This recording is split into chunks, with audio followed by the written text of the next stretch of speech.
우리 인사하겠습니다. 은혜 충만합시다. 성령 충만합시다.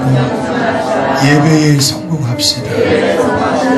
오늘도 귀한 오후 시간 성령께서 함께 하셔서 우리의 예배가 주님께 연락되게 하실 줄로 믿습니다. 마음을 다해, 몸을 다해, 목숨을 다해, 정성과 뜻을 다해 신령과 진정으로 예배하시기 바랍니다. 우리 찬양 부르면서 새 힘을 얻읍시다.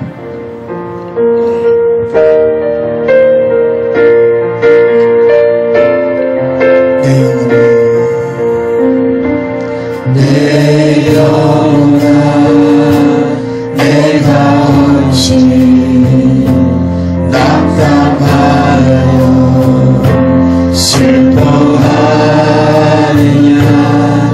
너는 하나님만 바라라. 그가 너를 웃게 하시니 내가 다시 찬송하리라. 나의 승리는 확정된 것, 주의 약속은 성취된 것, 내게 허락된 마땅한 일은 주 안에서 기뻐하는 것. 내 영혼아 주를 보아라. 내 영혼아 어찌하여 내 속에서 불안해하느냐. 너는 하나님만 바라라. 그가 내게 평안 주시니 내가 다시 찬송하리라. 나의 승리는 확정된 것, 주의 약속은 성취된 것, 내게 허락된 마땅한 일은 주 안에서 감사하는 것. 내 영혼아 허리를 들라. 주가 주신 약속 붙들라. 그는 실수하지 않으시네. 불가능이 없으시네. 내 영혼아 주를 바라.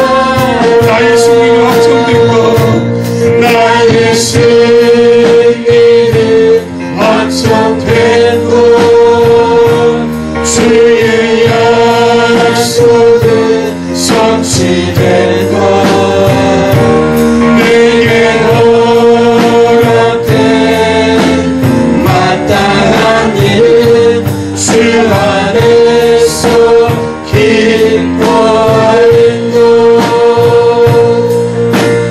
내 영혼아 주를 보아라.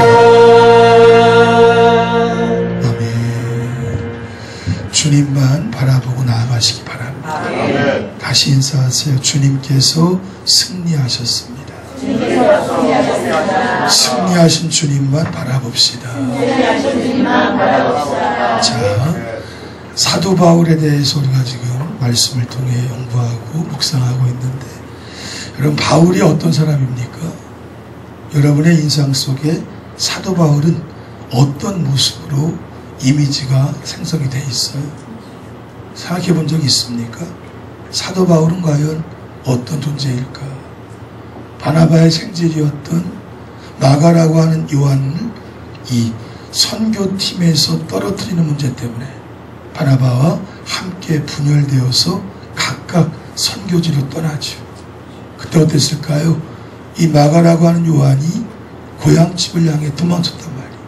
선교팀이 너무나 힘들고 어려웠기 때문에. 그래서 바나바는 그래도 한 번 더 기회를 주자 그랬지만 바울 어때요? 단호하게 노 거절했습니다. 아주 강직한, 자기가 주장하고 뜻하고 목적한 모든 것을 반드시 이루었던. 자, 오늘 본문의 말씀에 들어가기 전에 어제 큐티인데 어제 5분이 했더라고요. 바울이 어떤 모습 속에서 사역을 감당하고 있는지 보여주는데, 에베소 교회 장로들과 바닷가에서 막 얼굴을 어금막히고 눈물로 울고 아쉬워하면서 그들이 드로아로 왔어요. 이 지역에 왔을 때 다시 예루살렘으로 가고자 했을 때 어땠을까요? 모든 성도들이 반대합니다. 왜냐하면 자신들의 최고의 지도자 사도 바울을 잃을 수가 없었어요. 예루살렘은 지금 핍박의 근원지처럼 돼 있어서 바울이 그곳에 가면 반드시 결박되어서 그가 옥에 갇히거나 아니면 목숨도 위협당할지 모른다. 자, 그러면서 드로아 지역에 있던 모든 성도들이 함께 기도합니다.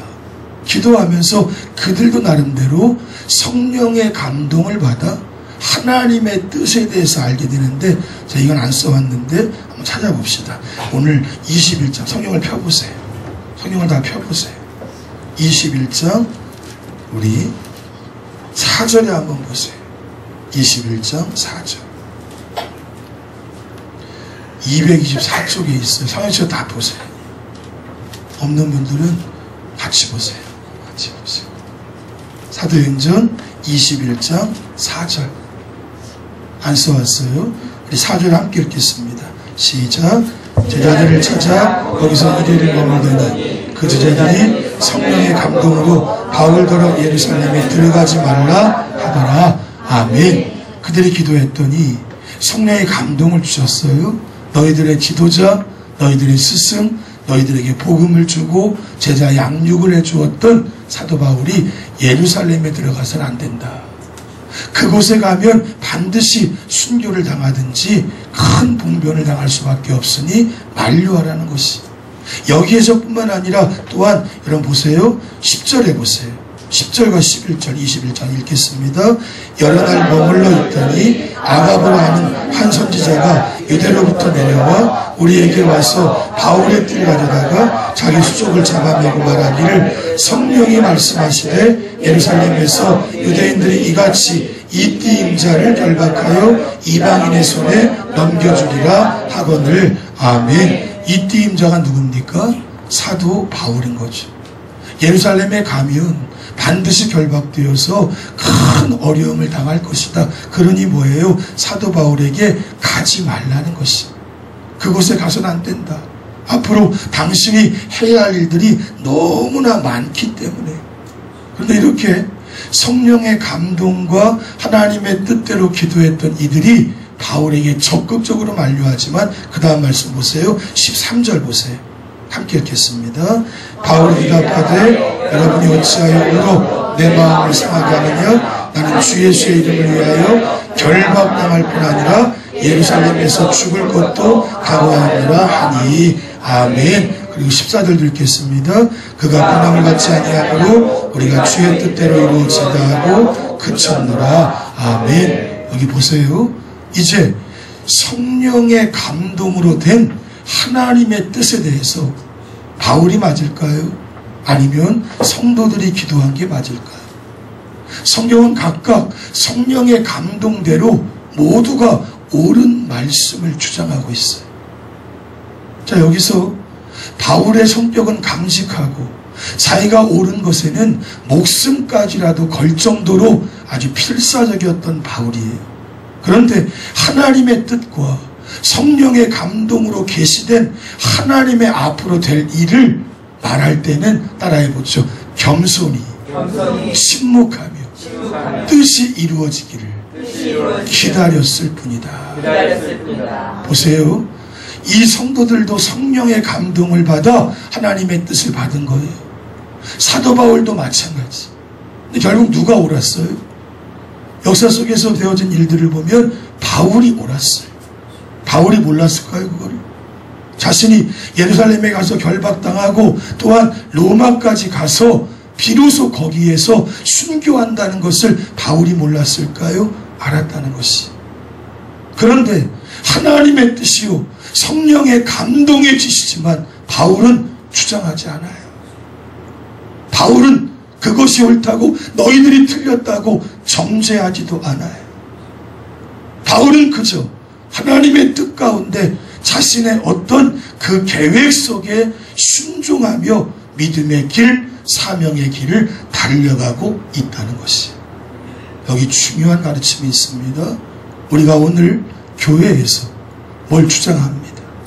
성령의 뜻이요 하나님의 계획이요 내가 알고 배운 하나님의 말씀의 근거에 이것이 맞아요. 그러나 그럼에도 불구하고 여러분 그것을 드러내는 일에는 따라해보죠. 성숙함이 필요하다. 성숙함이 필요하다. 뭘까요? 인격이 동반되어져야 한다는 것이. 내 주장이 옳다고 내 생각이 맞다고 누군가 정죄하고 누군가 단죄하면서 나의 주장만을 펼치는 것 바울의 성품은 강직했어요. 상상할 수 없는 어떤 열정이 그에게 있었지만 그는 어떻게 할까요? 누구도 틀렸다라고 말하지 않고 뭘까요? 따라해보죠. 내가 우기지 않아도 하나님의 뜻이면 반드시 이루어진다. 이게 믿음인 것이 오늘 바울이 보여주고 있는. 자, 그러면서 21장 전반부에는 아가보와 함께 4명의 딸이 나와요. 예언하는 자들이. 성도들은 하나님의 뜻이 무엇인지 무엇이 하나님의 계획인지 그것을 묻기를 원해요.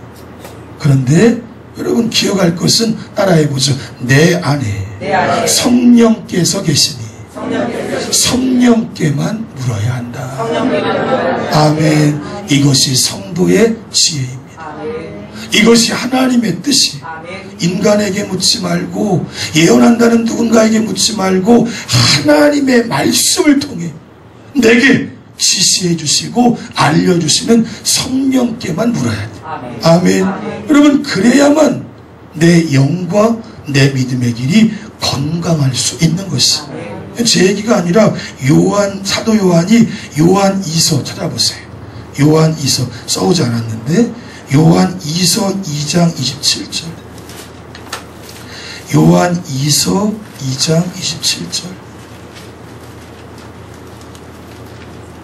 요한 2서 신약성경 맨 뒷부분에 있어요. 페이지 수가 몇 쪽입니까? 요한 2서 1장밖에 없습니까? 요한 1서인가 보다. 요한 1서. 잠깐만요. 요한 1서 맞아요? 예.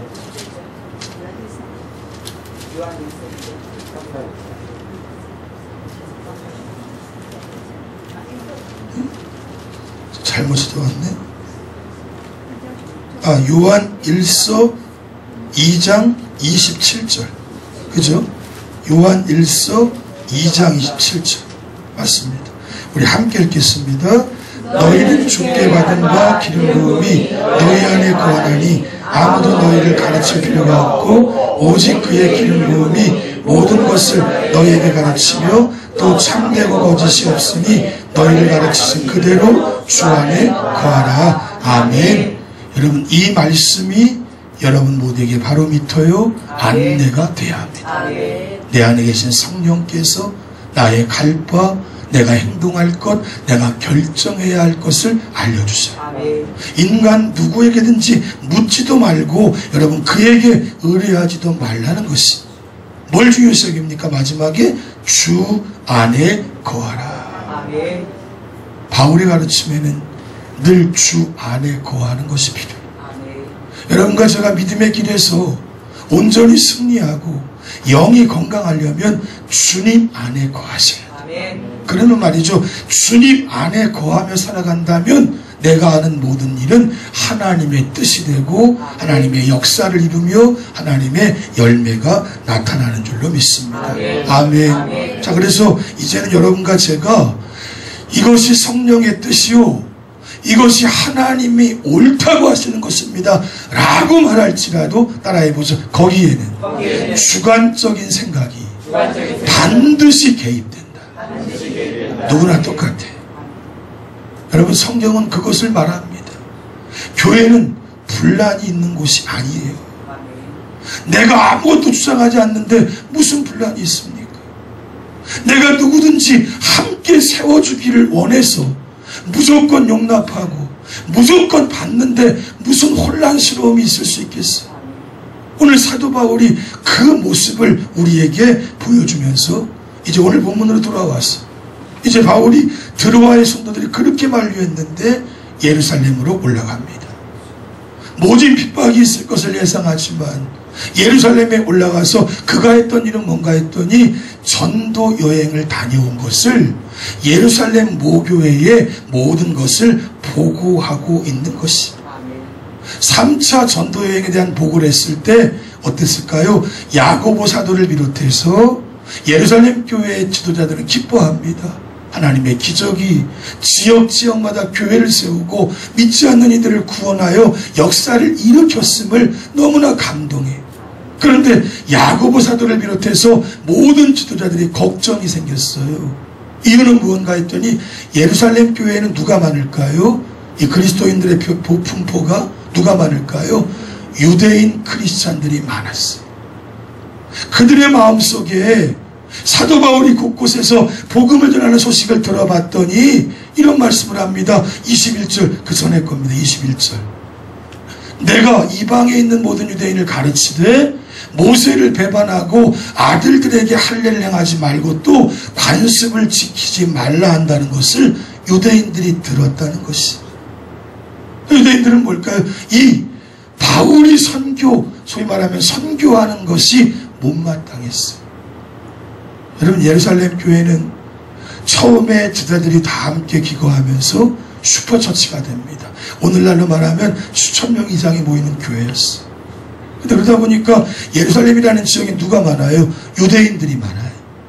복음을 변하면서 유대교가 주장했었던 율법과 할례의 문제를 끝내지 않았어요. 그것과 더불어서 복음이 들어가면 상관없다고 보고 이 사도들이 그렇게 유대인들을 전도를 해서 교인들이 되게 했어요. 그래서 여러분, 예루살렘 교회 안에 있었던 유대인 크리스천들은 말이죠, 율법과 할례를 마치 생명처럼 여기고 있었던 사람이. 여러분, 그 당시에 유대인들에게 율법은 모든 것이었어요.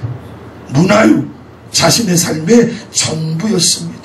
그래서 사도들이 율법을 무시할 수 없었고, 유대교가 요구했었던 할례를 취하는 것도 그리스도교, 이 기독교와 함께 연결해서 그대로 여과 없이 했어요.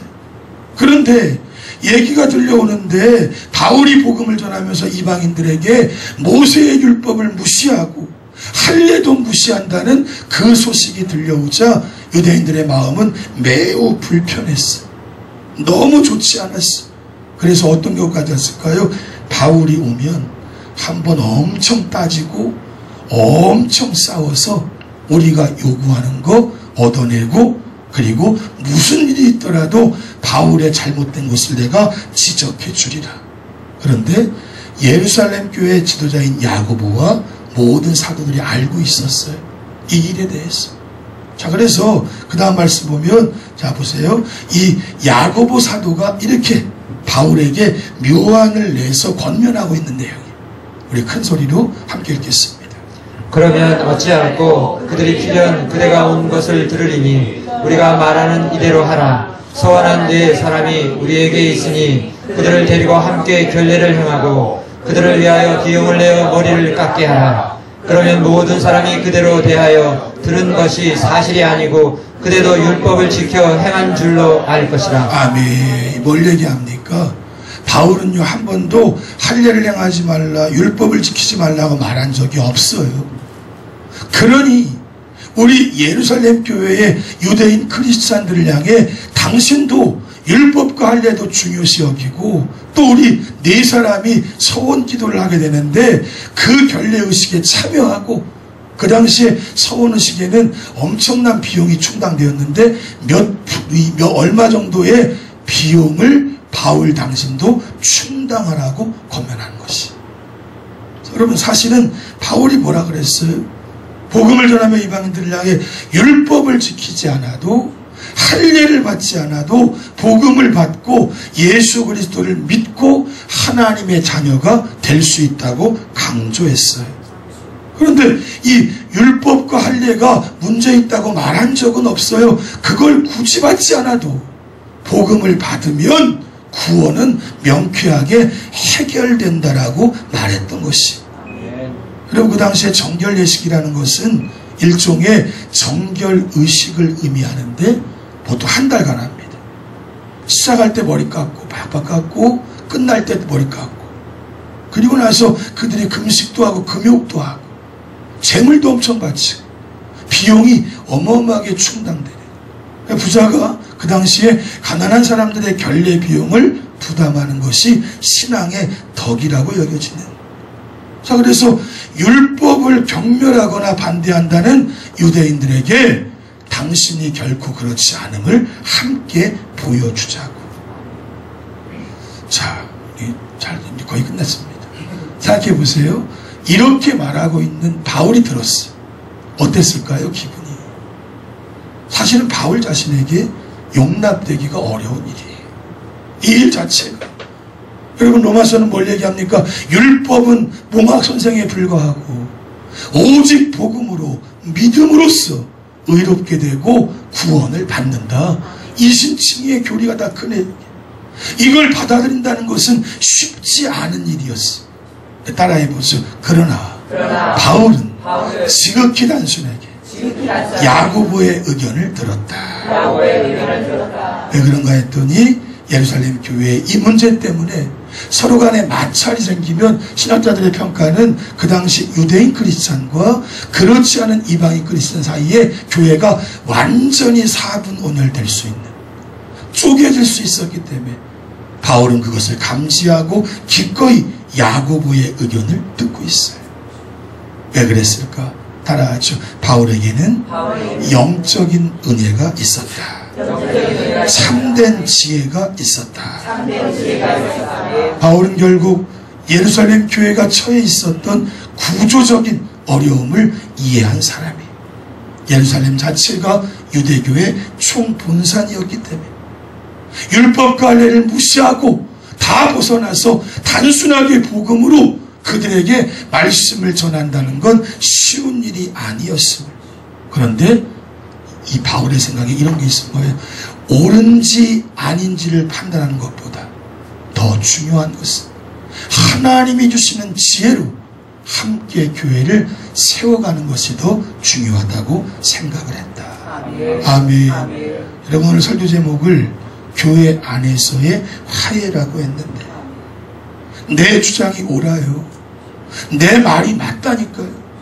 그러나 그것을 주장해서 한 영혼이라도 실족하거나 한 영혼이라도 여러분 어려움을 갖는다면 나는 기꺼이 침묵하며 뭐하라 그랬어? 새벽 기도 때 그를 위해 기도하라 그랬어. 그래서 뭐가 필요하다 그랬어? 긍휼히 여기는 바. 여러분, 누군가 자꾸만 편을 가르고 자기 주장만 옳다고 말한다면 우리는 그를 긍휼히 여길 수 있어요. 아멘. 여러분, 긍휼히 여기는 자만 주님을 닮아 하나님의 역사를 이루어 가는 것이. 따라해보죠. 주여, 내게 영적인 지혜를 주옵소서. 교회의 가장 중요한 것은 하나됨입니다. 일치인 것이. 분열은 그 어떤 것도 선이 될 수가 없어요. 그 하나됨을 위해 내 자존심, 내 어떤 창피스러움, 내 안에 있는 인간적인 모든 것을 기꺼이 양보할 수 있어야 하는. 마지막으로 바울의 원칙을 한번 보세요. 넘겨주세요. 우리 이 말씀 읽겠습니다. 율법 없는 시작. 율법 없는 자에게는 내가 하나님께는 율법 없는 자가 아니요 도리어 그리스도의 율법 아래에 있는 자이나, 율법 없는 자와 같이 된 것은 율법 없는 자들을 얻고자 함이라. 약한 자들에게 내가 약한 자와 같이 된 것은 약한 자들을 얻고자 하며, 내가 여러 사람에게 여러 모습이 된 것은 아무쪼록 몇 사람이라도 구원하고자 함이니, 내가 복음을 위하여 모든 것을 행하면 복음에 참여하고자 함이라. 아멘. 말씀의 결론입니다. 사도 바울은 어떤 상황에도 교회를 깨거나 교회를 분열시키지 않으려고 몸부림을 친 것이. 바울은 언제나 비본질적인 것에 대해서는 아주 기꺼이 타협할 줄 아는 리더였음을 보여주는 것이. 그것이 그의 모토였던 모든 사람에게 모든 모양의 인물이 될 수가 있었던. 따라해보죠.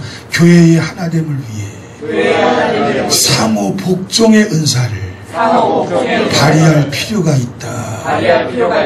여러분, 교회 안에는 여러 가지 은사가 있지만 가장 중요한 은사는 사랑의 은사인 거예요. 각각 방언하는 사람이 있고 예언하는 사람이 있고 신유의 은사가 있는 사람은 따로 있을지 몰라도 사랑은 모든 사람들에게 우리 주님이 강제적으로 넣어주신 가장 탁월한 은사 중에 은사인 줄로 믿습니다.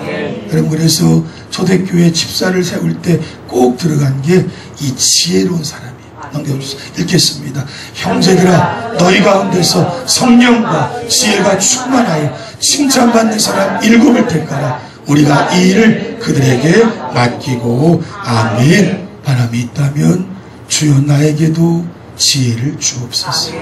누구에게든지 평안을 끼치고 누구에게든지 유익을 주며 누구와도 함께 하나가 될 수 있는 영적인 지혜를 주옵소서. 이 지혜로 주님의 교회에 충성하고 복음을 전하는 저와 여러분 되기를 주님의 이름으로 축원합니다. 축원합니다. 우리 고백을 담아 찬양합시다.